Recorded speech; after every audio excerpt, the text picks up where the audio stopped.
Doctor Ravi Malik, एक तो Delhi high court की ये जो टिप्पणी है ये क्या बताती है? और मौजूदा स्थिति में सर, चूंकि लगातार बैठकों का दौर जारी है, ऑक्सीजन सप्लाई सुचारू चले उसको लेकर मैराथन बैठकें की जा रही हैं, लेकिन आज की तारीख में हिंदुस्तान, राजधानी दिल्ली, उसके आसपास के इलाके आपको कहां खड़े नजर आते हैं?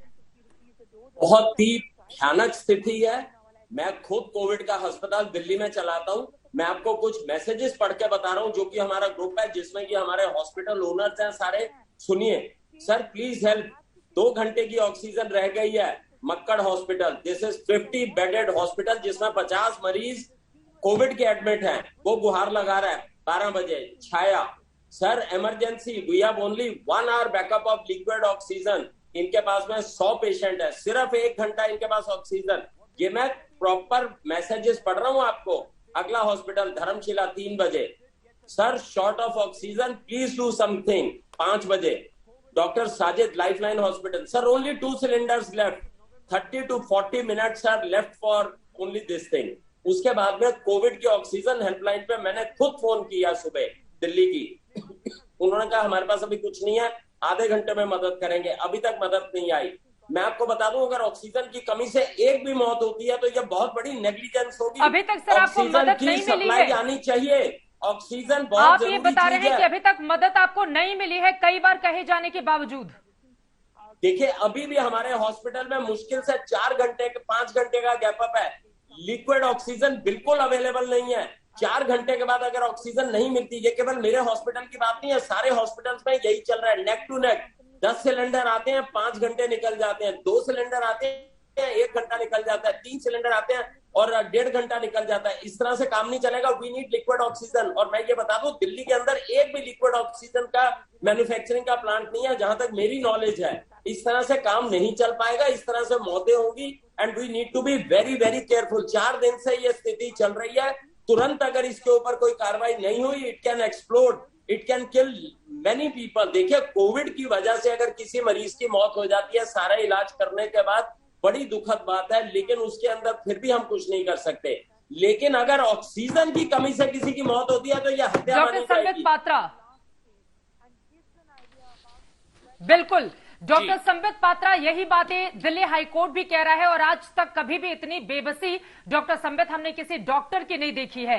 वो इलाज करने के लिए तैयार है, लेकिन उनके पास ऑक्सीजन नहीं है। और यहां पर तो डॉक्टर रवि मलिक लगातार गुहार लगा रहे हैं कि हमारे पास बहुत कम ऑक्सीजन सिलेंडर है, प्लीज हमें मदद किया जाए, लेकिन अभी तक मदद पहुंची नहीं है।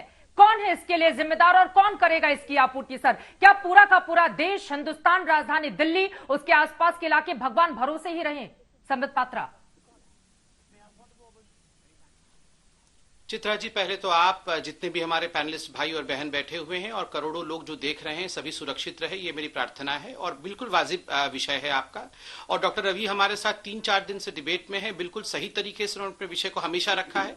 मैं चाहता नहीं हूं तू मैं हूं, मगर चूंकि आपने अकाउंटेबिलिटी के विषय में पूछा है तो तथ्यात्मक रूप से मुझे जवाब देना पड़ेगा। आप भूल जाइए मैं एक राजनेता होने के नाते क्या कहूंगा, क्योंकि वो तो स्वाभाविक है, मैं अपने सरकार को बचाने की कोशिश करूंगा।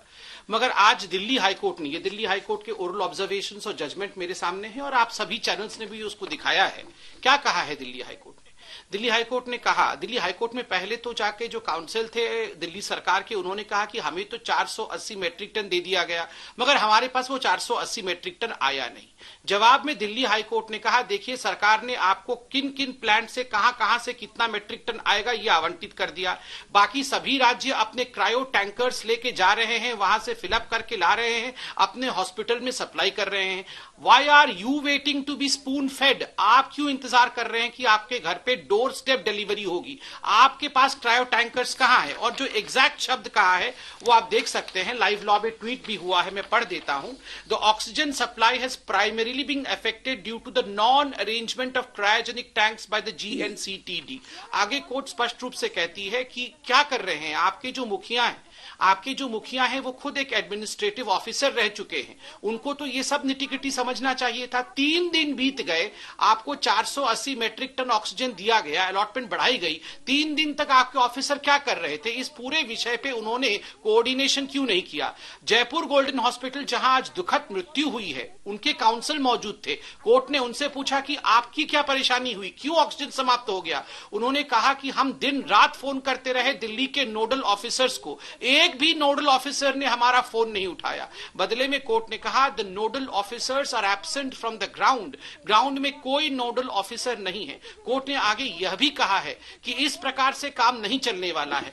3 दिन पहले जो हाईकोर्ट ने एक जजमेंट दिया था वो भी आपने पढ़ा होगा। पैराग्राफ नंबर 15 में कोर्ट ने कहा है कि जब 20 दिसंबर को 2020 में 8 पीएसए प्लांट्स के लिए आपको पीएम केयर फंड से सैंक्शन हो गए थे पैसे, आपने केवल एक पीएसए प्लांट क्यों लगाया? बाकी 7 पीएसए प्लांट के लिए आपने जमीन आवंटित क्यों नहीं किया?